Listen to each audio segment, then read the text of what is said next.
Online gaming फिर से start हो पाएगी, इसके बारे में 8 तारीख को पूरा निर्णय हो जाएगा। तो हम लोग यहाँ देखते हैं ऑनलाइन गेमिंग क्या, जैसे ड्रीम 11 है, बड़ा बड़ा कंपनी जिसमें ड्रीम 11, माई सर्कल, MPL, यहाँ हाउजेट जैसा बहुत सारा यहाँ फैंटेसी लीग है। तो टोटल मिलाकर 400 यहाँ पर गेमिंग ऐप है, जिसके आधार पर बहुत सारे लोगों को यहाँ पर जॉब्स मिला है। तो यहाँ पर इससे करोड़ों लोग या लाखों लोग यहाँ इससे प्रभावित हो रहे हैं। अगर प्रभावित हो रहा है, जिसके बारे में क्या डिसीजन सरकार पहले बता देती कि ऑनलाइन गेमिंग को हम बैन कर रहे हैं, इस आधार पर आप पहले किसी चीज़ को पहले जानकारी देते, ऐसा तो कोई जानकारी नहीं आया। तो इसका विरोध जगह जगह में सोशल मीडिया में होने लगा है। अब देखिए सोशल मीडिया के आधार पर काफ़ी सारा खबर निकल कर आ रही है।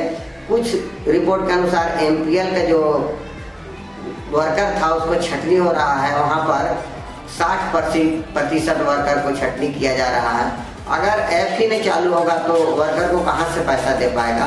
तो इससे ऐसा बात नहीं है कि सरकार को बहुत सारा रेवेन्यू भी आता था, जैसे सालाना इनको 30-40 हज़ार करोड़ का बेनिफिट था सरकार को, लेकिन इससे बहुत सारा लोग, ऐसा बात नहीं कि प्रभावित ही हुआ, इससे नुकसान भी हुआ है और बहुत सारे लोग इससे अच्छा खासा आमदनी भी किए हैं। ऐसा बात नहीं है कि एक वन साइडेड कोई चीज़ का डिफेक्ट या साइड इफेक्ट होता है। तो यहाँ पर देखना है कि इसका कितना प्रभाव पड़ा, सही और कितना गलत पड़ा।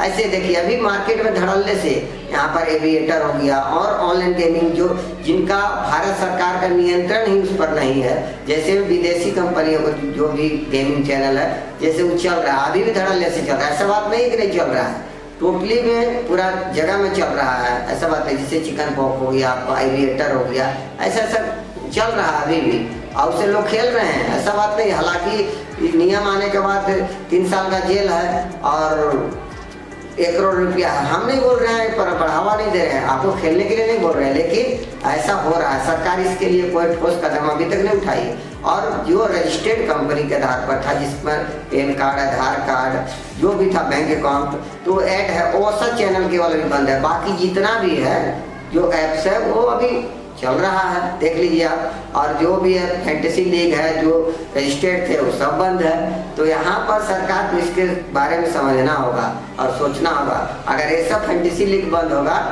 तो डेफिनेटली है कि यहाँ पर जो विदेशी कंपनी है, विदेशी जो जुआ सट्टा जो खिलाते हैं वो यहाँ पर प्रभावित होगा। एक जुआ सट्टा खोलने वाला को कोई रोक नहीं सकता। अब कहाँ पर रोकिएगा, कितना जगह सब ऑफलाइन ने तो बोला गया कि यह मामला किसका है, केंद्र का है कि राज्य का है। तो जुआ या तो गैम्बलिंग पर जिसका भी आता है, तो जुआ और गैम्बलिंग पर कानून बनाने का अधिकार राज्य सरकार के अंतर्गत है। तो यहाँ पर केंद्र बना दिया है। तो इसके लेकर यहाँ पर बहस हुई और वही बहस के आधार पर यहाँ पर कर्नाटक हाई कोर्ट ने केंद्र सरकार से यहाँ पर जवाब मांगा है कि आप 8 सितंबर तक इसका जवाब दे दीजिए।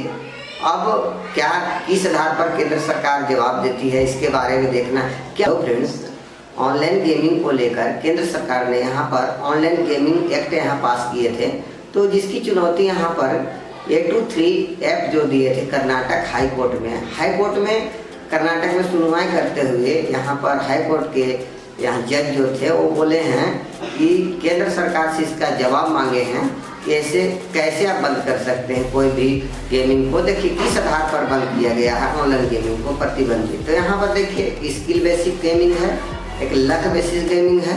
तो स्किल बेसिस गेमिंग कौन है और एक सोशल गेमिंग है। तो स्किल बेसिस गेमिंग के अंदर फैंटेसी लीग आते हैं, जो रमी सर्कल आते हैं और यहाँ लूडो जो भी है स्किल बेसिस गेम है। तो स्किल बेसिस गेम को आप किस तरह से आधार पर बैन किए और इसका आधार क्या है, इतना जल्दी कैसे बिल को ले आया गया, इसके बारे में पूरा चर्चा हुआ है। तो यहाँ पर देखिए तो पहला दिन में ही केंद्र संसद से पास किया, दूसरा में राज्यसभा, तीसरे दिन ही राष्ट्रपति की अनुमति मिल गई। उस दिन से यहाँ पर ऑनलाइन गेमिंग एक्ट यानी कानून यहाँ पर लागू हो चुका है, जिसके तहत रियल मनी गेम यहाँ पर पूरी तरह से प्रतिबंधित हो गए हैं पूरे भारत में। तो यहाँ पर इस किसका मामला है, कोर्ट में बहुत सारा इसमें सुनवाई हुआ।